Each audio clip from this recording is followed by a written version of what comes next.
Hello, everyone. It's time for another music review. Not of any new things, of course. It's going back again, as usual.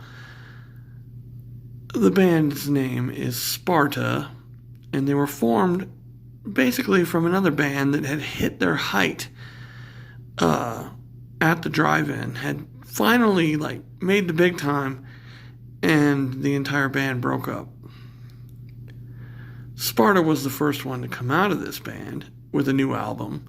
And this is Tony Hajar, Paul Hinojos, and Jim Ward with their buddy Matt Miller on bass.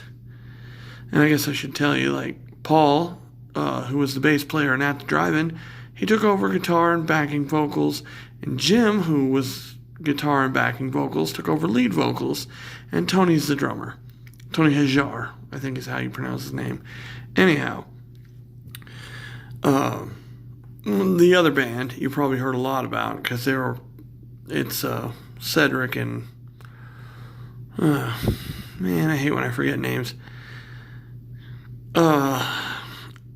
Omar, perhaps Cedric and Omar formed the Mars Volta. I think that's right.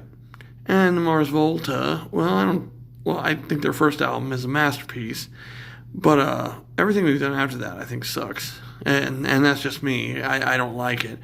Anyways, Sparta, we're getting back here to, they just released a new album on April 10th. I only found out about it today because my Amazon Music app only gave me the alert today. It might have just come to Amazon Music, though. I don't know. But, yeah, I've listened to it. I like it a lot. Jim is... his guitar playing, I think, is a little... it's a little sleeper car, if you know what I mean. But his singing is so good. And Cully Symington, I think, is their new drummer. The guy's kicking ass, man. And it feels right. It feels like Sparta, almost. Especially in the more aggressive moments. But I want to go back to Wiretap Scars. Me... at the time, was a big fan of At the Drive-In. And when I heard about the split, I was like, well, what do you do? I'm never going to get to see At the Drive-In live. And that's a bummer for me. But then Sparta hits, right? And it's Jim, and it's Tony, and Paul. And I'm like, well, that's cool. I listened to their album, Wiretap Scars. And I'm just like, yeah, I gotta see this band live. And not to sound like too much of a ridiculous asshole, but I saw them live 5 times in the 9 months that they were touring that album. I went everywhere I could to watch them. They opened for Weezer on one of those tours they were on, and I went to the Weezer show. And I like Weezer. Weezer's okay. But the middle band, Dashboard Confessional, almost the worst thing I've ever seen in my life. Almost. Newfound Glory holds that title. Or Under Oath. I'm going to offend a lot of fans in this video, but it's okay. Because I don't want to say that anymore. Because people do watch these videos, and yes, I do want to offend Under Oath fans because I saw them live once and they totally fucking sucked. And it could have just been a bad performance. It could have, something might have been happening. The sound equipment, I don't know what it was, but I'd never heard them before and they left a bad impression. Dashboard Confessionals, on the other hand, just forgot it was a rock show. Sparta opens and they're completely rocking the whole of Cricket Pavilion in Phoenix, Arizona. And Dashboard Confessionals comes up after them. They got a piano, they got an acoustic guitar, and they got love songs for a half an hour. I don't guess they got the memo. That's all I'm saying.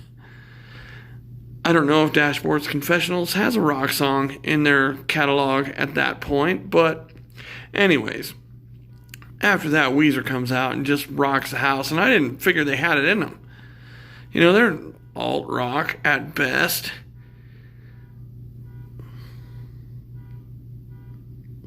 Anyhow,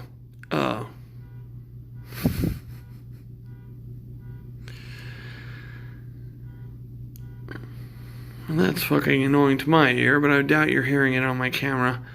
Anyhow, yeah, Weezer just came out and kicked ass, but that's just one show. But Sparta, I'd seen him like 2 times before this Weezer show, and I was telling my buddy Greg, who I took to the Weezer show, dude, you're gonna be amazed by their energy. But the stage was so big, I think we were in the second row, right in the middle. I mean, I got great tickets for the Sparta show. I mean, a Weezer show, but I went there to see Sparta, and I don't know, they didn't play with any energy, and here's the wackest part of it. Like, as they're leaving the stage, Jim Ward, the lead guitarist, or not lead guitarist, but, he plays guitar and sings. He's like, hey, come over to this bar right now. We're going to play another set. And I'm like, well, I can't leave my friend here. And he's really excited about the Weezer show. So I didn't get to go over to that bar. But anyways, yeah, the first time I ever saw him was at Nita's Hideaway in, I think, downtown Phoenix.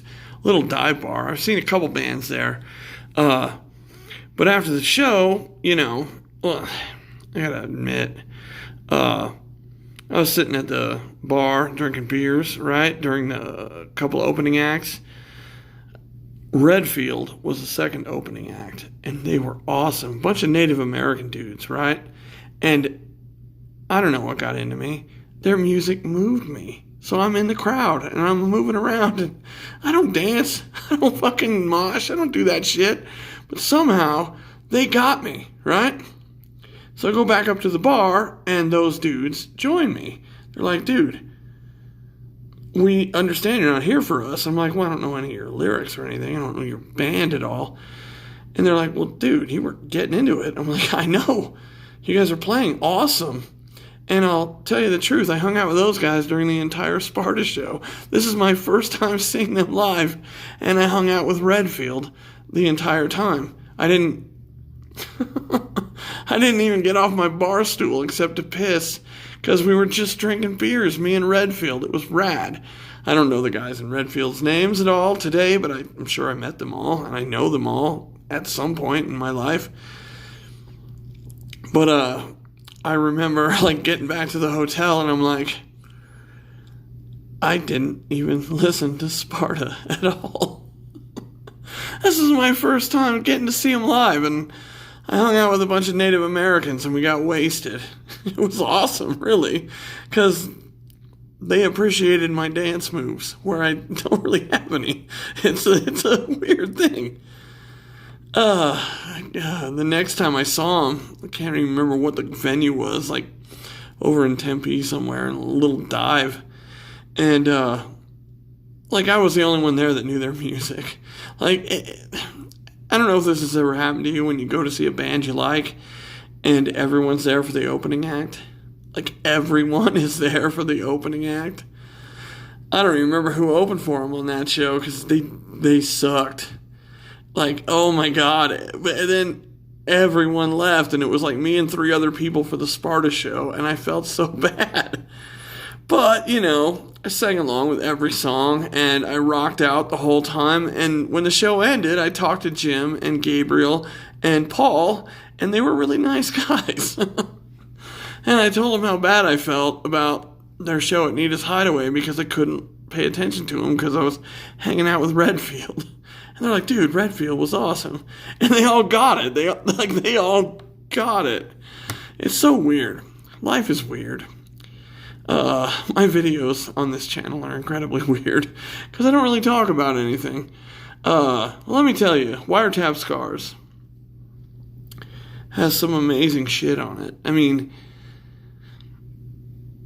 this is their first album. I saw them 5 times on this tour, and I traveled from Arizona, where I live, to New Mexico and to Nevada to see them. The first time, I'll admit, like the first time I saw him, I hung out with Redfield, and that's my fault. I didn't pay attention to them because I was hanging out with another awesome band. Yeah, if a band ever buys you drinks, you hang out with them. I just don't know. That's a weird story for another time, probably. But it was my first Sparta experience live, and that's what I have to talk about. I mean, it's honestly what I have to talk about. Oh yeah, there's my white skin. If you're curious what color I was on this channel, I know you see my face from time to time, but anyways, Wiretap Scars from beginning to end. There's like, I don't know what you'd call it. It's like hard rock to like emo to experimental to prog to like more experimental to more rock to like some metal. The album kind of shifts through, and if you've ever listened to At the Drive-In, you have an idea what I'm talking about. But it's, Jim sang a couple leads in At the Drive-In, and now he's taking all the leads, and he sounds great. Jim Ward is like one of my favorite singers, and I didn't know that coming out of At the Drive-In. I had no idea. I mean, he'd sang a couple songs, and I liked it, but, that's Omar's band. Omar is the lead singer of At the Drive-In, and he's got that, I don't know what you'd call it, sonorous, I don't know how to say the word. Anyways, his voice goes way high, and it'll capture your ear in moments. You're just like, what the hell was that? And then it comes back down, and he's like more of a tenor, I think, but like he can hit those highs, and it, just catches your ear. That's all I'm saying. Anyways, so yeah, Wiretap Scars, fantastic record. Second album, Porcelain. This has a lot of very personal songs, I think, for Jim. The lyrics are very much about romance and lost romance and, stuff like that. Like the end of relationships and the beginning of new ones. There's a lot of hope and there's a lot of despair. And I'll tell you, like, the hopeful ones today are my favorites, but back when I first heard it, it was those despairing ones that I really liked. Because, I don't know, I love feeling that emotion. I love feeling hopeless sometimes, and sometimes lyrics can bring that to you, that hopelessness. And sometimes they're delivered in such a way that make you feel, like, so emotional. And I can tell you, like, almost every one of these songs is a rocker, right? But lyrically, I think the name of the album, Porcelain, is just to show you how fragile we all are. And I think it really works. I think it absolutely works for that album, and I think it's probably their best work. I'm not sure. I'm just a guy talking about one of my favorite bands. I don't know everything about them. I know their roster lineup, and I know when it changes, and I know why, But it's just a thing, Porcelain just, I don't know, it spoke to me on so many levels. And I never got to see him on that tour because I didn't have a car. This is me in my personal life. I had expendable cash for records, but I didn't have a car. And, yeah. So, and I don't want to say I didn't have any internet or anything, so I couldn't find out where they were playing. Because this is a very 2000s band. The internet is very much a thing. I don't know why I didn't see him on Porcelain, and I don't know why I didn't see him on Threes. Oh, well, I'll tell you why I didn't see him on Threes. That's their third album, Threes. Yeah, that's my phone cord. My phone is plugged in while I make this video because my phone's been charging really poorly today. I don't know. My phone's been acting very weird. I can dox myself. Well, doesn't matter. I'm at the Hampton Inn and Suites in Prescott Valley, Arizona. If anyone wants to stop by, I'm in room 411. Anyhow, that's just for tonight, though. I'm going to be gone tomorrow and back to work, and yeah. Well, now we'll get to threes. After Porcelain. Porcelain is just, it's like my favorite one they did, I think. All the songs they're so personal to Jim, I think. And they ring true to, like, me and my life, and the playing is phenomenal. I mean, there was a time, and I still adhere to this. I don't know. I just heard their new album for the first time, so it doesn't hold true for this one. But Sparta plays the most notes of any band I've ever heard. Like, they're not just strumming guitars. They're like picking notes. They're picking notes and they're playing them over and over and over again and getting to the next one. You know, they play a scale or something, but very slowly, but not like, it's not like 1, 2, 3, 4. It's like 1, 1, 1, 1, 1, 1, 1, 2, 2, 2, 2, 2, 2, 2, 2, 1, 1, 1, 1, 1, 1, 1, 3, 3, 3, 3, 3, 3. It, like, they used to play the most notes of any band I listened to. Now, I'm not saying they play more notes than, like, math rock, heavy metal, or anything, because they probably play the most, but in my experience at the time, I used to think, like, man, you get more bang for your buck when you listen to Sparta, because they play the most notes. I mean, there's nothing out there like it. I mean, honestly, there was...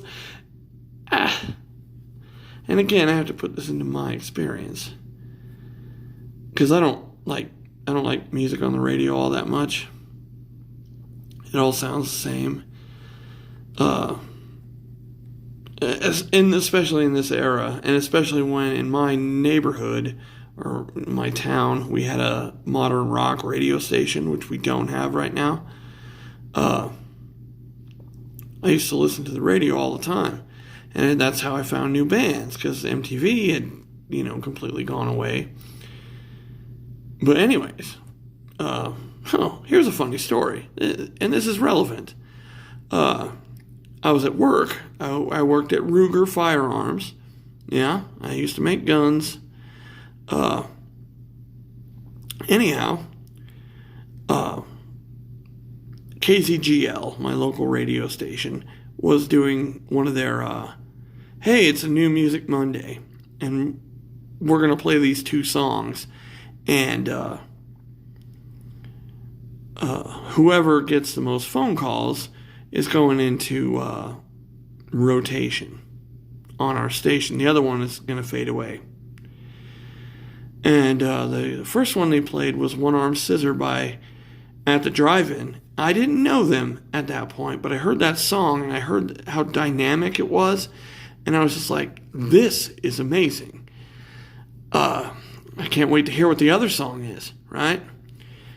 And it's Ozzy Osbourne with Phil Anselmo. And I'm like, God damn it, I'll never hear At the Drive-In again. And I went back to my station at work and I finished up everything I could. And I said, hey, I got to go to break. And they're like, okay. And I got on the payphone there and I called the radio station 20 times in a row to request, to vote for At the Drive-In. Because it's a far more dynamic tune than Ozzy and Phil. I mean, these are legends of the heavy metal realm. At the Drive-In is like it's on their 4th album, but it's the first time I've ever heard them. You know what I mean? And I called the radio station so much, and I won 3 times a free CD. And after I got the first one, I said, no, I've already won. And they're like, why do you keep calling? I'm like, because I don't want Ozzy and Phil to win. And they're like, holy shit. I won 3 times. And they only give it out to like the 10th caller or whatever. And I won it 3 times. And I do believe the CD I got was the Matthew Good Band. And if you don't know who the Matthew Good Band is, go check them out. They were actually pretty cool. Stupid name for a band, but it was at that time in the 90s when, Dave Matthews was out, and I don't know, Matthew Good sounded cool. And yeah, it's a good album, very rocking. I should download it because I really liked it. I haven't heard it in 20 years or so. But yeah, Matthew Good Band. Anyhow, I stopped Ozzy and Phil from getting into the rotation. I think it was me. There had to be a lot of people that just heard something new that they hadn't heard before, and a totally awesome sounding song, even if you don't understand the lyrics at all. Ozzy and Phil were doing this plodding metal, and I was like, oh God. Because they're classics at this time. Phil from Pantera and Ozzy, of course, from Ozzy Osbourne and Black Sabbath. I just was sure they were going to win, and I couldn't let it happen. And the sad part is, I get Relationship of Command, and I get the, Casino In, Out, or whatever it's called, something like that. And I get Via, and I'm listening to At the Drive-In all the time because they got a very dynamic sound. A lot of I don't know, it could just be youthful exuberance. I don't know what it is exactly about that band. Because they can do slow ones, but the guitars are so, yeah. This isn't a review of them. The band that I'm talking about was them. So I feel I have to talk about them. But, yeah, I was so happy to beat Ozzy and Phil. And it was just a single. It wasn't like there was an album of those two guys doing that. It was just some, vanity project for the both of them. Who cares? Anyways, At the Drive-In, very dynamic sound. Sparta, very dynamic sound. You get to threes, and this is... Paul left the band to join the Mars Volta. Okay? Mars Volta being Omar and Cedric of At the Drive-In, and this is where Paul got his start, Well, I don't know where he exactly started, but I can't actually speak to his history. He was in At the Drive-In, and then he was in Sparta. And in Sparta, he got to play guitar and sing, and I think he was the lead guitar player. Whenever they had leads. I don't know. They don't do a lot of lead guitar playing. It's just straightforward rock songs a lot, but then there's so much cool shit they do. Yeah, it's hard to explain. If you want to hear a lot of notes played, together with two guitars, a bass, and Tony Hajar, is one of the greatest drummers I've ever heard in my life. And he plays a little 4-piece. He didn't play a lot. He didn't have a whole bunch of shit, but he knows how to play what he's got, and I always appreciate that. Like the drummer from Circus Survive. If you ever listen to Circus Survive, he's only got 4 drums, and when you hear the records, it sounds like he's doing so much more. Nope, I'm a drummer, so that's why I appreciate this shit. Anyways, Tony, I think he's got a 5-piece. He's got 2 upright toms and maybe a floor tom. Well, and a floor tom. I know he does. And he's got ride cymbal, a couple crashes, and a hi-hat. And he can make so much beautiful music on that stuff. So much amazing shit comes out of Tony on the At the Drive-In albums and in the Sparta records. And he's on the first 3 Sparta records. And, they didn't have a new one until, what's today? 15 days ago, they released a new album. And Cully Symington, I think, is the name of their drummer. He's really good, too, but he's not Tony. Not yet. It's going to grow on me. The new album's going to grow on me. And, just so that doesn't look like a rack of meat or something, because it kind of looks like that in my vision. It's just a bag of cough drops. There's only a couple left in there. I work the drive-thru at KFC, and I talk all day because the line is nonstop, even during these times. So, you got to say, hi, how you doing? Welcome to KFC. What are we getting for you? And then you take their order and you got to repeat it back to them. And, it'll take a strain on your throat. So I have a bag of throat drops with me. And, they're almost all gone. It does look like a side of beef or something. I don't know. Anyhow, Threes comes out, and Paul had left. And when he joined the Mars Volta, he's not Paul anymore. He's Pablo. I'm like, oh, they're trying to make their... I don't know if they're trying to be woke or something. I don't know. But it's Cedric and Omar, and now Pablo. I don't know if they're trying to appeal to a wider audience. Maybe that's the thing. All the guys are from like El Paso, Texas or something. Some of their parents came across the border, but as far as I know, they were all born here. In America, I mean. But Paul becomes Pablo when he joins the Mars Volta.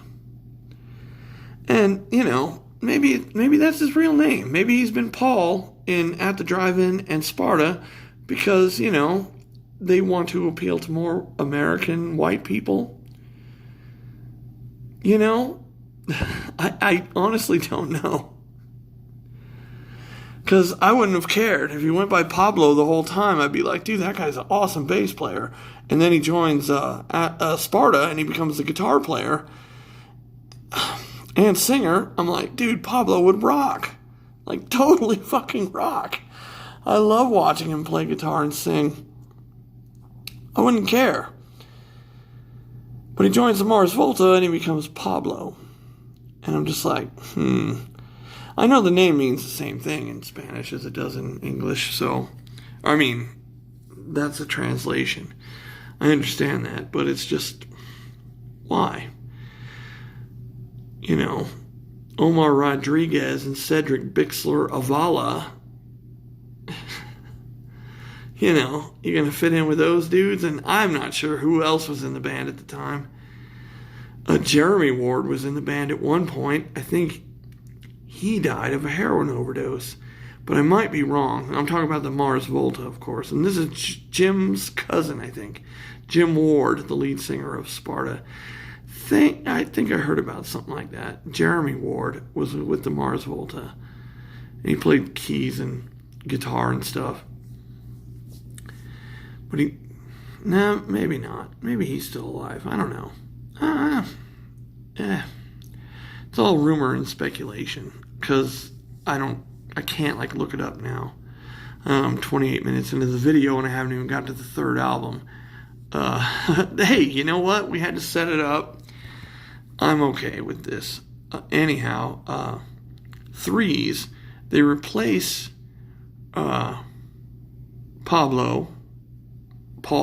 on lead guitar and backing vocals, I think, with a guy named Keely Davis.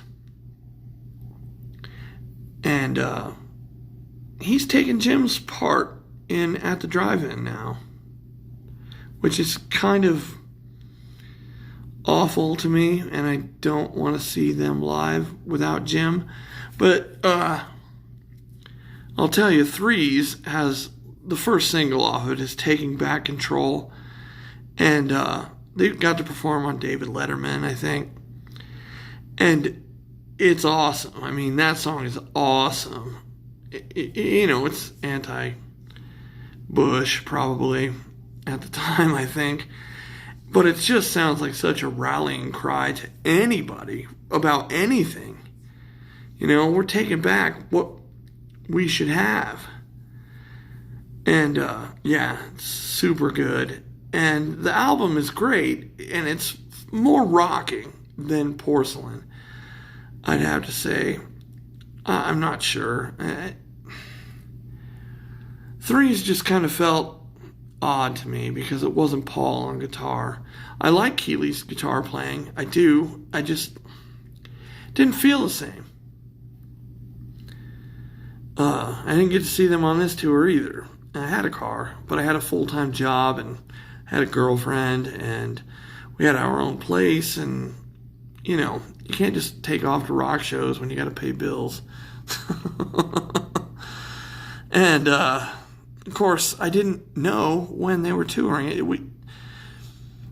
Today we live in a golden age of, like, when bands are out there. I have an app on my phone called Bands in Town, and I just put in all the bands I like every one of them. I put every band I like in there, and I get an alert when they go on tour, and I get another alert when they're coming near my town, or when the tickets go on sale, or whatever.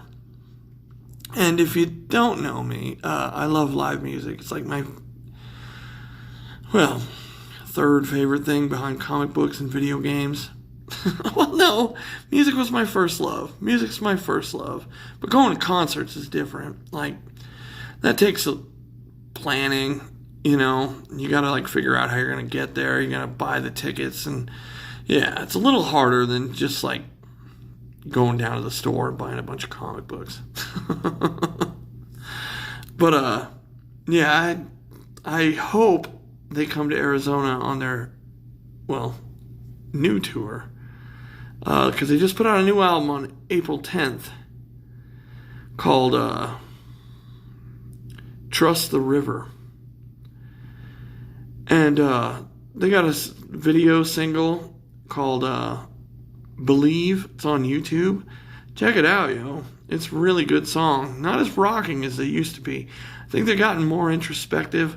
But Cat Scream is fucking rocking. That's the second song on the album. I mean, and what's that other one? Funeral something. Anyhow, I've only had a short time with the new album, but I downloaded it last night and I've listened to it twice today. I don't have as much experience with it as I do the old ones, so I can't really speak to its merits, but I can tell you, Trust the River is a great experience. Again, Jim, very introspective in the lyrics. And that's awesome. I mean, he's talking about his experiences in the music industry, in life. And yeah, it's just, they're a fantastic band. And the new band, like I said, is Cully Symington, Jim Ward, Matt Miller. Matt Miller's been the bass player the whole time. Not sure what he was doing during the last 15 years or so. And Gabriel Gonzalez, who I met at the second Sparta show I ever went to, because he kind of plays keyboards and third guitar during that set when I saw them that time. So he's been around the band basically the whole time, and I think him and Jim are Sleeper Car, which is a different kind of band. I think they're kind of a country band. Haven't listened to much of them. This is back when Amazon Music used to charge you for every album you downloaded. Right now, they charge you just by the month, and you can download every album. And I should check out some Sleeper Car. I really should, because... And Lapdog. I've talked about Toad the Wet Sprocket on this channel. The drummer and the guitar player formed a band called Lapdog, and I've never heard them. And that guitar player sings a couple times, leads. He sings all the time, but he sings leads only a couple times in Toad the Wet Sprocket. So I bet they got some awesome shit, in Lapdog. And of course, Sleeper Car is Jim and Gabriel. I don't think Tony is there. I think they're kind of a, I don't want to say they're country, but alt country, maybe? Because Jim is a very alternative rocker. I can't imagine he'd be straight country. But I did hear a song off one of his solo albums where he's singing about El Paso, Texas. And it's beautiful. Anyhow, I gotta say, in my perspective, Sparta is one of the greatest rock bands of this century. We're only, 20 years into it, but they put out 3 fantastic albums and then now 1 new one. And Jim's a fantastic vocalist. It's weird in the videos, you don't see Gabriel at all, because I guess he didn't hang out while they recorded it. He's on tour with them or something. Again, I don't know. There's a making of the album video, and he's in one scene, and his guitar has he hasn't clipped the strings on it. It's kind of weird looking to me. Hey, look, there's a bug crawling around on my table, and I'm in a expensive hotel. Well, anyways. No, but check out Sparta.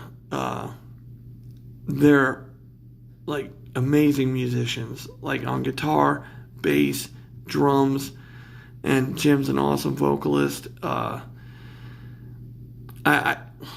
think they were better with Tony and Paul, but that only lasted for 2 albums, And I think Porcelain is their best album. I think they solidified the songwriting on that second record, and it's just so good. I can't honestly speak to its strengths because, it's all good. Objectively, I can't speak objectively because I can't take it down song by song and say, this is why I like this one, this is why I like that one. No, I like the whole thing. It's a collective. I'm an album guy anyways. If anybody knows me, I listen to albums. I don't just fast forward to the song that I think you'll like. I started at the beginning and hope you like the whole fucking thing. That's me. I don't ever go hey, check out this one song, unless I'm sharing a video on YouTube now because I can't share whole albums or something. Maybe I could share whole albums because that might, nobody's going to watch a YouTube video for an hour. Not anymore. Unless it's live. I don't know. I'm getting up to 40 minutes and I'm just talking about Sparta. And they only have 4 albums. The new one, I'm not kidding, has some great songs on it. The song Believe, I watched the YouTube video of it 4 times last night. I'm really into that tune. So check it out. And check them out. And yeah, it's the guys in the band have always, the guys who've always been in the band are Jim Ward and Matt Miller, right? Those 2 dudes have been on every album. And on their first 3 albums, Tony Hajar is there. And on their first 2 albums, Pablo Hinojos is there. And then Conrad Keeley is there for 1 album. The new album is still Jim and Matt. And Cully Symington and Gabriel Gonzalez are the musicians on that album. Just want to put that out there. I think that's important in these videos. Because my Dance Gavin Dance video got nothing but down votes because I don't know their whole history. I only know since, what is that one called? Shit, I can't even think of it. Anyhow, y'all have a good night. Stay safe. If you like this video, hit the like button. If you want more of this content, hit the subscribe button, please. And if you think any of your friends would enjoy this video, share it with them. And if you do subscribe, hit the bell for notifications, because I post a lot. This is my second video in 3 days. It's not as much of the output as I had been doing, but I do have a review of the new Dance Gavin Dance album coming up soon, so wait for that. Anyhow, peace.